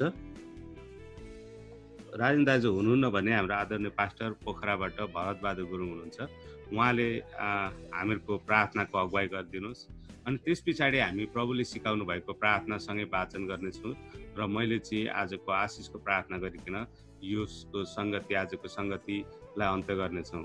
आउनुहोस् हामी आफ्नै ठाउँमा मुख खोलिकन परमेश्वरलाई अर्ज बिन्ती जाहेर गर्नेछौँ। यो समय परमेश्वर पिता, हामी तपाईँलाई धन्यवाद दिँदछौँ। यो समय पिता, पुत्र, पवित्र परमेश्वर, महिमाको योग्यको परमेश्वर तपाईँ हुनुहुन्छ। अब्बा पिता, आज तपाईँलाई हामीले प्रार्थनाका विषयहरू राखेका छौँ। त्यो प्रार्थनामा सम्झिनुहोस्। हामी प्रार्थना गर्दछौँ नेपाल देशको निम्ति परमेश्वर यीशु तपाईँ नै हुनुहुन्छ। पिता, पुत्र, पवित्र परमेश्वर तपाईँ आफैले हामीलाई दिनुभएको धन्यवाद दिँदछौँ परमेश्वर। हाम्रो गोपाल दाजु उहाँको मिनु कोरिनिया चर्चको निम्ति भाइको निम्ति प्रार्थना गर्दछौँ। राजेन्द्र मल्ल उहाँको परिवारको निम्ति प्रार्थना गर्दछौँ। हाम्रो भरत दाजुको परिवार अनि उहाँको मण्डलीको निम्ति हामी पोखराबाट तपाईँको महिमा गर्नुलाई हामीलाई विश्वव्यापी रूपमा वर्ल्ड रूपमा हामी प्रार्थना गर्दछौँ प्रभु। नेपाली भाइको कागज धन्यवाद दिन चाहने नेपाल देश विश्वमा तपाईँको महिमा गर्नुको लागि पुर्याउनु भएको छ, दर्शाउनु भएको छ, अगुवाई गर्नुभएको छ। धन्यवाद प्रभु। हाम्रो जसबहादुर बुवा छोरीलाई त्यतिकै त्यो देशमा पुर्याउनु भएको छैन, किनभने त्यो देशबाट तपाईँको महिमा गर्नुको निम्ति सारा जन अन्तर्राष्ट्रिय राज्यमा पुत्र पवित्र परमेश्वर तपाईँ जनहरूलाई सुरक्षा राख्नुभएको छ। कोही छैन हामीलाई प्रार्थना गर्दछौँ प्रभु यीशु। नेपाल र भारतको संसारभरि फैलेको यो कोभिड-19 क्षेत्रमा भएको कोरोना भाइरसबाट छुटकारा पृथ्वीमा शान्ति आएको बीचमा एकीकरण आएको छ। हामीको त्रासहरू तपाईले निकाल्दिनुहोस्। अनि यो सबैको कारण विभिन्न हस्पिटलको सम्बन्धबाट जीवन र सुधारमा पर्नेहरूको निम्ति हामी प्रार्थना गर्दछौँ। उनीहरूको चङ्गाइको निम्ति प्रार्थना गर्दछौँ। उनीहरूको आत्माले तपाईलाई पाएको छैन भने यो समय कष्ट, रोग, दुर्बलताहरू यो भाइरललाई चाहिँ छिटो नै निर्मूल गर्ने औषधि, दबाई, ट्रिटमेन्टहरू, डाक्टर, औषधि, डाक्टर, त्यसैगरी प्रभु नेपाल नर्सहरू, सुरक्षाकर्मीहरू सबैलाई तपाईँले सही समय विश्व मण्डली हाम्रा भएका मण्डलीहरू, नेपाली भाषी मण्डलीहरू, अगुवा लिडर्सहरूको निम्ति प्रार्थना गर्दछौँ। ग्रेस नेपाली चर्च हाम्रो मण्डलीको निम्ति प्रार्थना गर्छौँ। हामी पास्टर अगुवा लिडर्सको निम्ति हामी प्रार्थना गर्छौँ। अनि हाम्रो मण्डलीका जनहरूको निम्ति प्रार्थना गर्छौँ। संसारभरि रहेका नेपाली भाषी तथा नेपाल देशको निम्ति हामी प्रार्थना गर्छौँ। प्रभु त्यो देशलाई तपाईँले छान्नु भएको छ प्रभु। अब तपाईँको समृद्धि आएको होस्, शान्ति आएको हुन सकोस्। भोकमरीहरूबाट त्यस देशका गरिबहरूलाई बचाउनुहोस्। संसारबाट आएको परमेश्वर यो परमेश्वर अनिकाललाई अब परमेश्वर तपाईँले रोकिदिनुहोस् भनी प्रार्थना गर्छु। संसारभरि रहेका असहाय, बेसारा, विधवा, बालबच्चा, गरिब, निर्धा र अशक्त वृद्धहरू हुनुहुन्छ प्रभु। उहाँहरूको चङ्गाइको निम्ति हामी प्रार्थना गर्दछौँ। प्रभु येशू, तपाईँभन्दा कोही छैन हामीलाई गर्ने। धन्यवाद दिँदछु परमेश्वर। हामी यो समय तपाईँकै शरणमा बस्दछौँ। यसरी हामीलाई दिनदिनै सङ्गति दिइराख्नु भएको छ प्रभु येशू। हामी तपाईँलाई धन्यवाद दिँदछौँ। यो समय तपाईँको इच्छामा हामीलाई चलाउनुहोस्। धन्यवाद, धन्यवाद, धन्यवाद येशू। तपाईँ हुनुहुन्छ। बाँकी हाम्रो आदरणीय पास्टर भरत बहादुरले अनम्युट गरिकन प्रार्थनामा अगुवाई गरिदिनुहुनेछ। परमेश्वर पिता, हामी तपाईँ प्रभुलाई सदैव धन्यवाद दिन्छौँ, तपाईँको महिमा गर्छौँ, तपाईँको चरणमा आउँदछौँ, तपाईँको छत्रछायामा आउँछौँ प्रभु। तपाईँ हाम्रो उठालो हुनुहुन्छ प्रभु। भजन सङ्ग्रह 23को 1 पदमा लेखेको छ प्रभु। त्यसैले भजन सङ्ग्रह 11को 1 पदमा तपाईँ हाम्रो छत्रछाया हुनुहुन्छ। हामीलाई तपाईँको छत्रछायामा राख्नुहुन्छ प्रभु। तपाईँले हाम्रो शरणस्थान हुनुहुन्छ प्रभु पिता परमेश्वर। यसै प्रभु हामी युएसए, भर्जिनिया, मा भएको ग्रेस नेपाली चर्चसँग सङ्गति गर्न मैले पाइरहेको छु प्रभु। हामी सबै जो जतिले सङ्गति गरिरहेका छौँ प्रभु, हामीलाई कन्टिन्युसली यसरी सङ्गति गर्ने जुन मन दिनुभएको लागि प्रभु हामी त धन्यवाद दिन्छौँ प्रभु। र विशेष गरेर प्रभु अहिले सारा संसारभरमा कोरोना भाइरसको कारणले गर्दाखेरि प्रभु धेरै मानिसको प्रभु जुन शारीरिक मृत्यु भइरहेको छ, कतिपय मानिसहरू संक्रमण भएर अनि अस्पतालमा मृत्यु र शैय्याको साथमा सङ्घर्ष गरिरहेका छन् प्रभु। प्रभु तपाईँले चङ्गाई गर्नुहोस् प्रभु। हुन त मानिसको बुद्धि, ज्ञान, विवेक, दबाई पानीबाट निको गराउनको लागि धेरै कोसिस गरिरहेका छन् प्रभु। तर जबसम्म तपाईँको अनुग्रह हुँदैन तबसम्म निको हुन सक्दैन प्रभु। तपाईँको अनुग्रह रहोस्। तपाईँले चाहनुभयो भने यो संसारदेखि प्रभु यो त सम्पूर्ण कोरोना भाइरसलाई हटाउन सक्नुहुन्छ प्रभु। तपाईँले तपाईँसँग त्यो शक्ति छ, त्यो अनुग्रह छ प्रभु पिता परमेश्वर। यसर्थ हामी प्रभु तपाईँसँग नै बिन्ती अनि निवेदन गर्न चाहन्छौँ प्रभु। विशेष गरेर प्रभु संसारमा भएका यो कोरोना भाइरसले गर्दाखेरि दुःखमा परेका, कष्टमा परेका गरिबीहरूलाई प्रभु तपाईँको हातमा राख्छौँ प्रभु। सबैलाई तपाईँले सहायता गर्नुहोस्। असहायहरूलाई, टुराटुरीहरूलाई अनि विधवाहरूलाई तपाईँ प्रभु सहायता गर्नुहोस् प्रभु। प्रभु हामी प्रार्थना गर्छौँ विशेष गरेर पास्टर केशव आचार्य जसरी जुन प्रकारले प्रभु ऊ जुन जेलमा परेको थियो अनि उसलाई धाउटीको साथमा छुटाउँदाखेरि पनि फेरि उसलाई सुसमाचार प्रचार गरेको, धर्म प्रचार गरेको आरोप लगाएर जसरी यो कट्टरपन्थी हिन्दूहरूले साथै यो नेपालको कट्टरपन्थी जुन तानाशाही शासकहरूले चाहिँ जसरी उसलाई चाहिँ जुन प्रकार जेलमा राखेको छ प्रभु, यो समस्त सारा क्रिस्चियन जातिहरूलाई प्रभु यो एउटा प्रहार गरेको कुरा हो। यसर्थ हाम्रो उपाय चाहिँ तपाईँ प्रभुसँग प्रार्थना गर्छौँ, तपाईँ सहायता गर्नुहोस् प्रभु पिता परमेश्वर। त्यस्तै प्रकारले प्रभु हामी प्रार्थना गर्छौँ हाम्रो कालीबहादुर गुरुङको लागि प्रभु तपाईँले सहायता गर्नु। उनको त्यो हात र खुट्टाको एउटा कसरत चलिरहेको छ, तपाईँ प्रभुले निको हुनलाई सहायता गर्नु। छिटै उनको खुट्टा हिँड्न सक्ने, हातले काम गर्न सक्ने हुन सक्छ भनेर प्रार्थना गर्छौँ प्रभु। आइरिस बहिनीको लागि प्रार्थना गर्छौँ, चङ्गाइको लागि। रन्जु बहिनीको लागि प्रार्थना गर्छौँ, उनको आमाको लागि प्रार्थना गर्छौँ प्रभु। अनि पास्टर अर्जुनको परिवारको लागि ढोका खोलिदिनु भनेर प्रार्थना गर्छौँ प्रभु। जसबहादुर दाजुको लागि, नेपाल आउनुको लागि उनको लागि ढोका खोल्न सकोस् भनेर प्रार्थना गर्छौँ प्रभु। त्यस्तै प्रकार प्रभु हामी प्रार्थना गर्छौँ भारत र नेपालको सिमाना जो लिपुले कालापानीको बिचमा विषयमा जुन विवाद भइरहेको छ, यो विवादमा प्रभु तपाईँले सहायता गर्नु। जुन प्रकारले इन्डियाले जुन प्रकारले सिमाना मिचेको छ प्रभु, त्यो कुराहरू चाहिँ उनले बुझ्न सकोस् प्रभु। नेपालले त्यो फिर्ता पाउन सकोस् भनेर तपाईँसँग प्रार्थना गर्छौँ प्रभु। अनि मेरी दिदीको लागि प्रार्थना गर्छौँ प्रभु, उहाँको चङ्गाइको लागि। उहाँको छोरा जुन युकेमा हुनुहुन्छ प्रभु, उहाँको छोरा ठिक सौत जोडी उनले पाउन सकोस् भनेर प्रार्थना गर्छौँ प्रभु पिता परमेश्वर। उहाँको श्रीमान दाइलाई तपाईँ हातमा राख्छौँ, उहाँको लागि हङकङ आउनको लागि बाटो खोल्न सकोस् भनेर प्रार्थना गर्छौँ प्रभु पिता परमेश्वर। त्यस्तै प्रभु पास्टर अर्जुनजीको आमाको लागि प्रार्थना गर्छौँ प्रभु पिता परमेश्वर, उहाँको चङ्गाइको लागि प्रभु। धन्यवाद छ प्रभु। यसरी तपाईँ प्रभुको कुरामा यसरी हामीले यो सङ्गति गर्न सक्यौँ प्रभु। प्रभु हामीलाई यसरी आजको वचनबाट पनि जुन एउटा दागको बोट र हाँगाहरूको बिचमा दागको बोट चाहिँ तपाईँ हुनुहुन्छ प्रभु, हाँगाहरू चाहिँ हामी हौँ प्रभु। यसरी दागको बोटसँग हाँगाको सम्बन्ध भएन भने त्यो हाँगाहरूले फल पाउन सक्दैन प्रभु। त्यसरी नै हामीले पनि तपाईँसँगको सम्बन्ध यदि राम्रो भएन भने हामीले फल पाउन सक्दैन प्रभु पिता परमेश्वर। यसर्थ प्रभु तपाईँसँगको सम्बन्ध बढाउनको लागि तपाईँमा प्रार्थना गर्ने, तपाईँसँग सङ्गति गर्ने, तपाईँको वचन पढ्ने, तपाईँको वचनलाई आज्ञा पालन गर्ने, त्यो कुरा हुनलाई तपाईँ प्रभुले हामीलाई सहायता गर्नु प्रभु। धन्यवाद छ प्रभु तपाईँ प्रभुले अनुग्रह गर्नुको लागि प्रभु। हामी यसरी यस नेपालमा बेलुकीको समय छ भने युएसएमा बिहानको समय छ प्रभु। अनि हङकङमा अब लगभग अनि त्यो एउटा प्रभु मध्यरातको समय हुन आएको छ प्रभु। यी सबैहरू तपाईँले दिनुभएको तपाईँको चरणमा हामी छौँ प्रभु। तपाईँले यी सबै सङ्गतिमा सहभागी भएर हामीलाई कन्टिन्युसली यसमा भाग लिन सहायता गर्नुभएको लागि धन्यवाद छ प्रभु। हामी सङ्गति मात्रै अट्नु गर्ने होइन, सङ्गतिबाट पाएको जुन जति पनि वचनका कुरा, शिक्षाको कुराहरू छन् प्रभु, वचन पालन गर्ने कुराहरू छन् प्रभु, त्यो कुरालाई पालन गरेर प्रभु अरू अन्य जातिहरूलाई, हाम्रो इष्टमित्रहरूलाई, हाम्रो छरछिमेकीहरूलाई हामी त्यो तपाईँको प्रकाश दिन सक्छौँ। तपाईँ प्रभुले हामीलाई नुन भन्नुभएको छ, त्यो नुन भएर अरूलाई टेस्ट दिन सक्छौँ प्रभु। सहायता गर्नु प्रभु। विशेष गरेर यो सङ्गति परिचालन गर्ने पास्टर रमेश मैनालीज्यूलाई तपाईँको हातमा राख्छौँ, उहाँको परिवारलाई तपाईँको हातमा राख्छौँ प्रभु। तपाईँ प्रभु उहाँहरूलाई आशिष दिनुहोस् प्रभु, सम्पूर्ण ग्रेस नेपाली चर्चबाट आशिष दिनुहोस् प्रभु। धन्यवाद छ प्रभु, सबै कुराको लागि बिन्ती गर्छौँ, आशिष माग्छौँ येशूको नाममा, आमेन। हामी प्रभुको प्रार्थनामा जानुभन्दा अगाडि भोलिको लागि हामी सुन्नेछौँ। भोलि बाइबल अध्ययन हुनेछ। आदरणीय पास्टर अर्जुन गुरुङले अगुवाई गर्नुहुनेछ। तपाईँहरू सबै आउनुहोस्। भोलि यूहन्नाको अन्तिम अध्याय हुनेछ। आउनुहोस् हामी प्रभुले सिकाउनु भएको प्रार्थना गरौँ। हे हाम्रा स्वर्गमा रहनुहुने पिता, तपाईँको नाम पवित्र गरियो, तपाईँको इच्छा स्वर्गमा जस्तै पृथ्वीमा पुरा हो। हामीलाई दिनभरिको रोटी आज दिनुहोस्। हाम्रो अपराधहरू क्षमा गर्नु जसरी अपराधीलाई क्षमा गर्नु, हामीलाई परीक्षा नल्याउनु, दुष्टबाट छुटाउनु, राज्य प्रभुमा तपाईँकै भएका हुन्।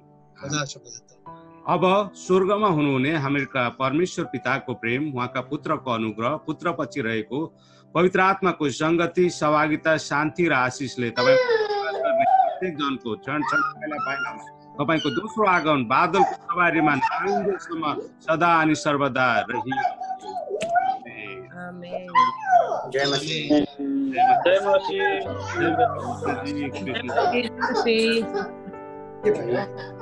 सबैलाई धन्यवाद है। यो समय अब